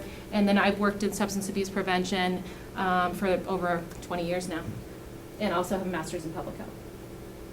The program for first-time violators has 3 different components. We do a group education class. It's a 2-hour class that's held after school at the high school once a month. We do one-on-one support. Once the young person completes the class, they're required to meet with Mrs. Lennon or Ms. DeAngelis within 2 weeks of their class to debrief. It's a short 10 to 15-minute debriefing. It gives us an opportunity to address anything that may have come up in the class for them, or give them a chance to ask for help, or also to make recommendations for further follow-up if they need it. And then Julianne also makes a call to each of the families to let the parent know their child completed the class, and then she sends a resource packet to each of the houses for the families involved. And then tobacco violations are dealt with one-on-one because they're not often enough for us to have a full class. The class focuses on substance abuse education. It's drawn from 2 major sources. Hazelden, which is a well-known treatment center in the United States, publishes a really great youth diversion program. And then also we use a component from Creating Lasting Family Connections, which focuses on communication. What we find a lot in the class is that young people come in not really happy to be there, not having told their families what really happened. And we spend the class exploring what did happen, what led you to those choices, why did you make those choices, why haven't you told anybody the truth? And by the end of the class, as Mrs. Lennon and Ms. DeAngelis will tell you, we see a very different story emerging. It's their true story of what really happened to them on the night of the incident that brought them into the room. And that is a really powerful thing for them because they leave feeling like they've taken some accountability for what happened. The number of referrals to the program, we've had 115 youth involved since we started the program. And we started a year ago and 9 months, maybe? Yeah. 7 months? Yeah. 88 of the referrals have been for RMHS youth. 11 of the 88 youth had first violations and second violations. The second violation requires the young person to have a substance abuse evaluation by a licensed professional that Julianne follows up with. And if counseling is recommended on their second violation, then they proceed with that. We also have had young people who've been caught by police in the community that come from Austin Prep, St. John's, the Voc, other public high schools, Medford, Malden, Tewksbury, Stone, and Winchester, college-age kids who are home on break and might get up to something while they're home, over 18 and not in school but might be working, and then we have some young people who don't identify their work or their school status. This is a little bit about kind of how the referrals break down. So 88 were school-involved violations, 11 were second violations, 25 young people had court substance involvement but not school involvement. So they may be those young people from other communities that don't have a school policy in action. And then we had 2 young people that were referred. Their crimes did not involve substances, but upon looking at their cases, there was either a family history or there was some other issue with substances that they felt like they could benefit from being part of the program.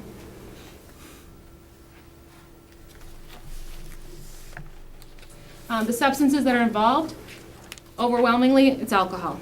That's mainly what we're seeing. A little bit of marijuana and then those 2 non-substances that I talked about. The way that the kind of violations break out, we had 76 young people who were RMHS mandated to take the chemical health education class and the court program. So they were going through court diversion and having a school violation. When those 2 pieces come together, we find that young people are most successful because they're being held accountable on both sides. They have to do community service through the court process. They have to do essay. They have to do some one-on-one hours with Julianne. It gives them a bigger period of time to kind of process what's happening, especially if they are a frequent user. The 2-hour class with us isn't enough to really address some of those ongoing substance abuse issues. So having the court diversion program in place really complements the work that we're doing on the school side. We also have young people that are just mandated on the court side because they may come from another community.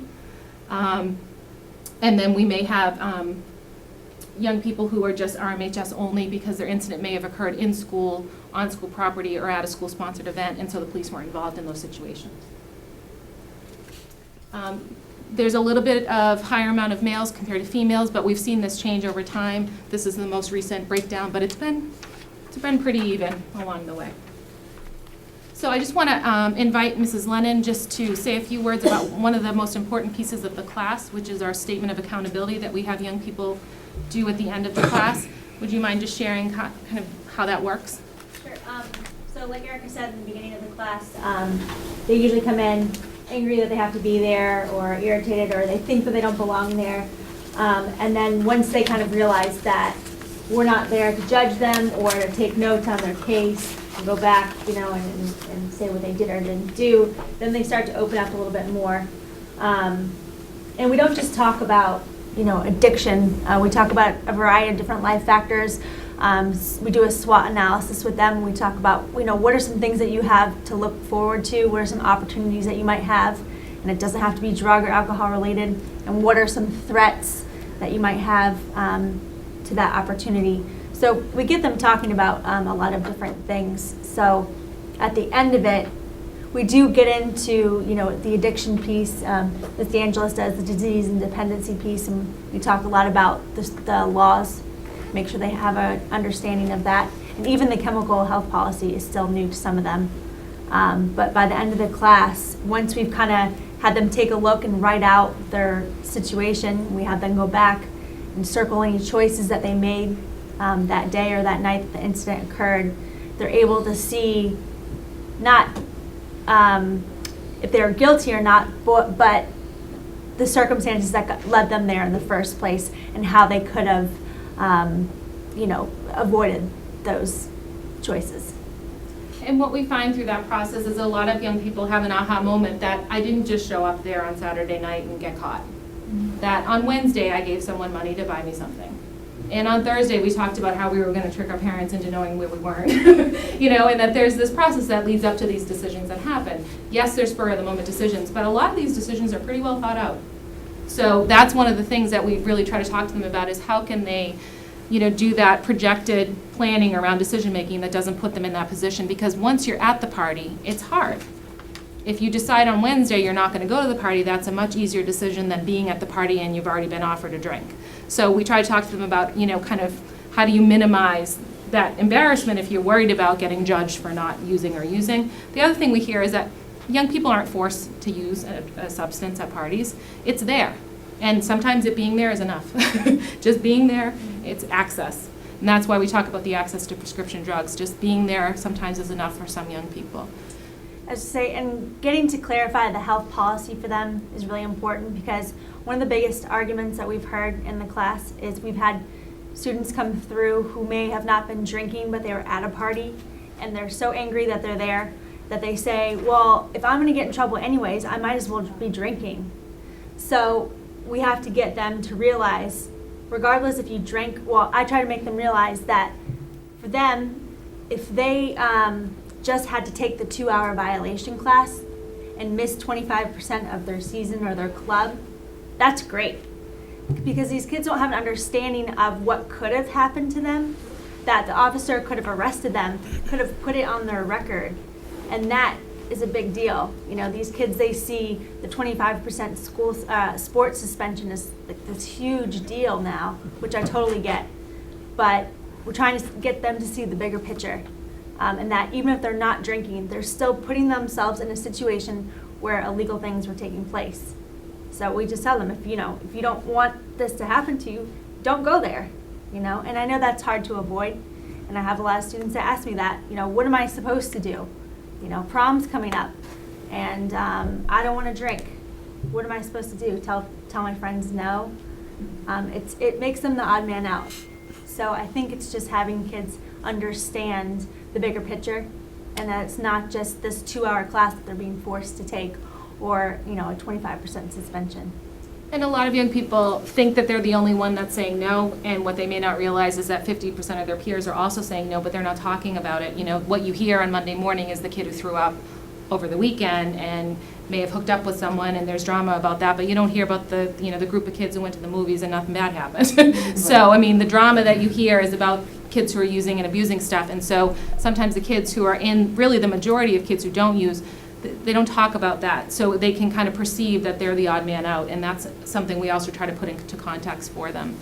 I think one of the other big things that we've learned from this process is that the school chemical health policy violation is critical to them accepting accountability, because for many students it matters more to them that they're losing a portion of their competitive play compared to going into court. Some kids go into court and they don't feel like it's that big of a deal for them, but the school thing is a big deal, and so it's really important to kind of get them to understand the importance of what is happening. And for some kids it might be their sport, and for others it might be something else. But having the school and the court violation working hand in hand, those kids have been less likely to have a second violation. So when we have those two pieces working hand in hand, kids are more successful.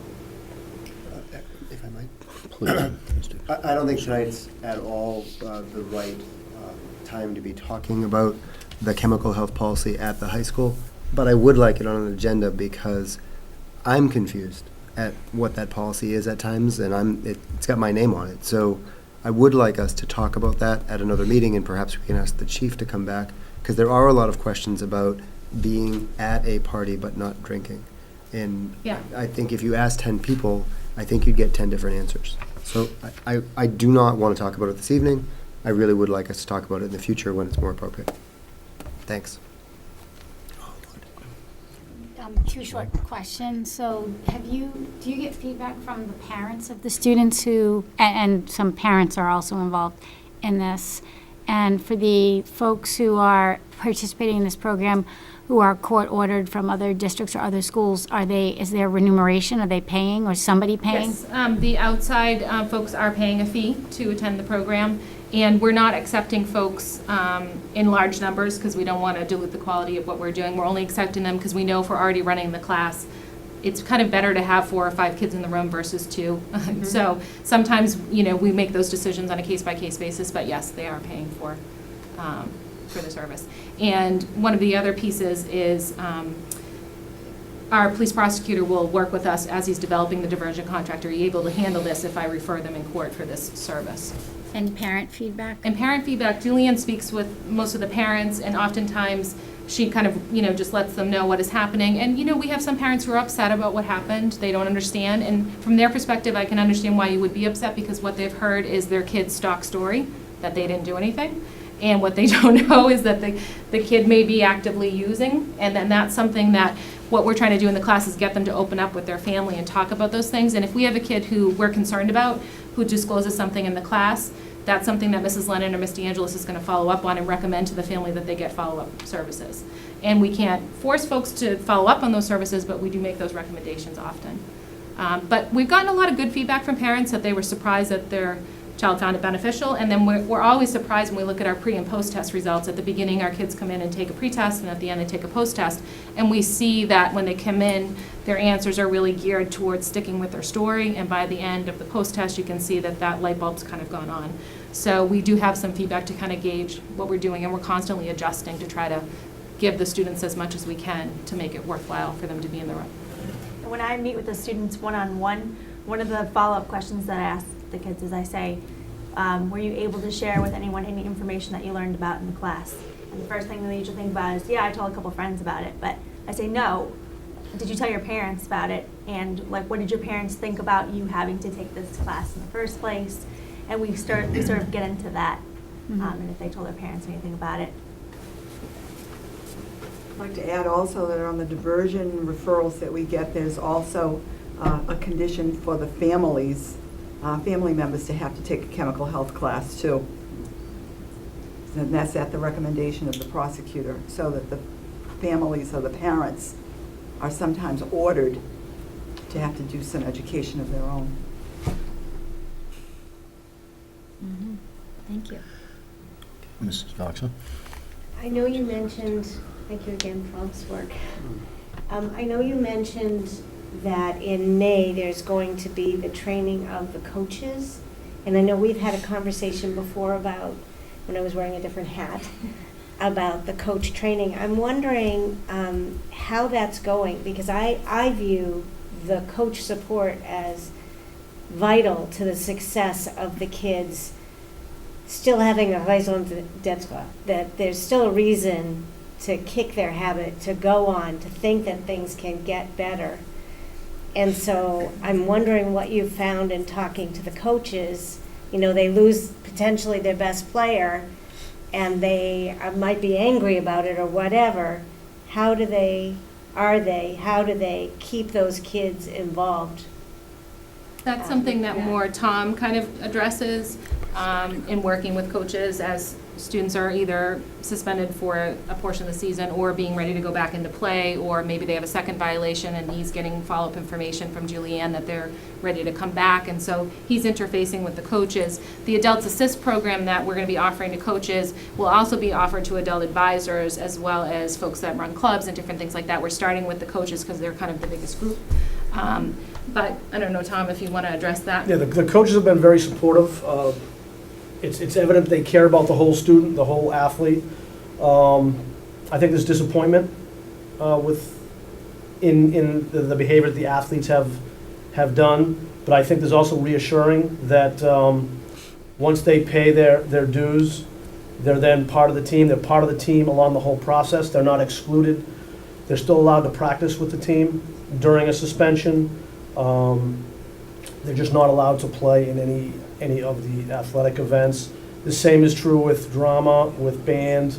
Allowed to practice, not allowed to be in any of those events for the suspended time. But again, the coaches have been very supportive. They're not allowed to go above and beyond any punishment that the chemical health policy has without speaking with myself and getting authorization from the principal. And that's one of the things we find in the class, that the young people are most concerned with disappointing is their coach and their parent. And that's why it's such a critical relationship. And I know Mrs. Lennon's going to be working over the next year on this issue, try to give more support. And I think one thing that we've been reassuring, or we're talking with our coaches about, is if you have a student athlete that does one season, they're with their coach, let's say 2 hours a day, 5 or 6 days a week, it's about 150 to 170 hours per season. So our coaches have a lot of contact with our students, our club advisors, our band and drama people as well. Yes, I'd like to know what happens with students that aren't on the recognizable radar, the students that aren't in drama or band or in sports, those who float beneath kind of that surface of recognizability. How do we, first of all, deal with them? How do we find them? They're probably the most difficult targets in the building. Well, part of the policy that was, I think, amended last year was the building principal has the capacity to invite them into the chemical health program, and we have had that happen this year, which is helpful, because then they can go through the same process. Also, anytime, even before it was in the policy, we always recommended it to the principal when they had those situations and invited them to have them be part of the program or to follow up with us. I will say that the majority of what we've seen is young people actively involved in activities versus young people who maybe aren't as engaged. But because we have resources that are kind of working across different sectors with the police doing their work, we may pick up someone that the school is not aware of. That's why we're also interfacing with kids from different schools that are in Reading, maybe hanging out with other kids. So I think we're trying, but it's always hard to catch everybody in the safety net. But one of the things that Text to Tip has offered is a way for people to anonymously provide information about someone we should keep an eye on. And Officer Santaski has been great at following up if there's a person that they're concerned about. He goes through that process of ensuring that we get support. Okay, thank you. Mr. Robinson? Not related to this, is there any plan that, I know we had Chris Herron in here 2 years ago, was it? Yes. Yeah. That was the And- hockey booster. Yes. Are we gonna get him back again at some point? I mean, because those kids that heard that are graduated, and that'd be nice. And then I think of probably maybe a free resource we have is Jason Cross, who I'm sure would love to speak to the students. And he spoke at the annual meeting about what I didn't know, and it was very powerful. And that's part of why we do the Choose to Refuse program, is we bring some of those real stories into the classroom, because what we find is in the assembly setting, although it might be compelling and powerful for those that hour or 2 hours that they might be there, they don't really have a way to process it. But in the classroom, where we have a little bit of an easier time of kind of going back and forth and processing some of it. So those events are great and helpful and supportive, but we're finding that a lot of our energy is often best spent when we have that classroom time. So that I know that we're kind of trying to balance both. I know Michael Fallon came in this year and is a great advocate for inviting young people to come forward when they need help. And a lot of the messaging that was done by Who Cares About Kelsey also touched on some of those issues. So we have had 2 really great speakers this year that I know of. I know there's probably been others. But one of the things that we found is for people who come in and maybe speak about their addiction, if they look healthy and they look happy, although their story might be horrible, young people often don't perceive the gravity of their addiction. They see that person standing up in front of you who is happy and healthy again. And so it can kind of backfire in some ways, where we might have a really powerful speaker that might get parents engaged, and some young people in the room thinking that, oh yeah, this would make me not want to use. For kids who are already using, that's not going to touch anything. And for kids who maybe are thinking about it, it may or may not impact them. We don't have any research to show that those personal stories actually change behavior. What we do know is those personal stories coupled with skills-based education, which is done in the classroom, actually does have promising research. So although those events are important for awareness and engagement, we also want to make sure that we're spending the bulk of our time on that really strong prevention education. But he's a great speaker, and we've heard him, and he's also part of a movie that we're showing on May 21st, The Anonymous People. He's one of the featured folks who's in recovery, talking about the recovery movement across the United States. Mrs. Webb? Thank you, Mr. Chairman. So could you just continue the comment on Anonymous People? Like, what's the recommendation for who should attend that? Yes, so The Anonymous People is a film that features young people from the Recovery High School in Massachusetts, as well as folks who are quite famous in acting and drama and some other fields, talking about their addiction, and it's going to be at the Woburn Cinema. But we need folks to reserve seats ahead of time in order to host it at the cinema. So if you'd like to reserve seats, there's information on our Edline site, and there's also links from the main Reading Public Schools page. Okay, thank you very much. The purpose of the film is to bring awareness to the public that we talk a lot about the active addiction and how many people need to be into treatment. This is to bring focus on the people who are in 12-step recovery treatments. There are millions of them who are doing well in recovery. It's a message of hope more than anything else, and it's for general audiences. It's good for everyone and anyone. minimum age? Some parents ask a lot sometimes, is this appropriate for my middle schooler? I would say yes. I've seen the film a couple of times myself, and I would say yes. There's no profanity, there's no violence, there's no active drug use. It's just a message of perseverance and hard work and faith and hope. And there's lots of small things that are happening across the community. This past Sunday, we were invited to the Methodist Church in Reading.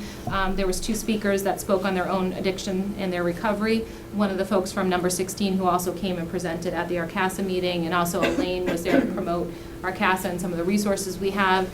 And so there's lots of things that we're doing in smaller groups, because what we're finding is the smaller groups give us a chance to really connect with people. And people came up after and talked to us about some of the things that they're encountering and dealing with. So, you know, if you have recommendations on things we can do, we're so open to those. So feel free to share your suggestions with either John or email me, whatever way you want to get it to me. Well, thank you, and thank you for the obvious work here. I had a Mrs. quick question, just to follow up on a previous conversation. Are there any plans to bring the improbable players back? We don't currently have the funding, but we would love to bring them back if we could. We have written a number of grants we're waiting to hear, but we don't have anything currently in the pipeline to be able to afford it. But if we could get some sponsorship, it costs about $2,000 to bring them. The Improbable Players are a group of actors that are in recovery, and they've performed for our middle schools, both middle schools and our high school, I think 3 years ago. Very compelling, really in a little bit of a different way than when someone gets up and does their personal story. They kind of delve into the family interactions and the peer relationships, and it's very entertaining, but yet also very important. And they also talk about kind of they demonstrate the skills that you need to kind of navigate those situations. So we would love to be able to bring them back if we could afford to. Thanks a lot. Thank you so much. Thank you. Compelling is a great word for that, and that's, we have a sense of what we have to do. Is there another question? No, it's we have the chief here right now, and so Yes, I would recommend that we go into executive session and do Yeah, those we are, pieces. we'll be going into an executive session now to protect the negotiating and litigation position of this body. We will plan to be back at a reasonable time.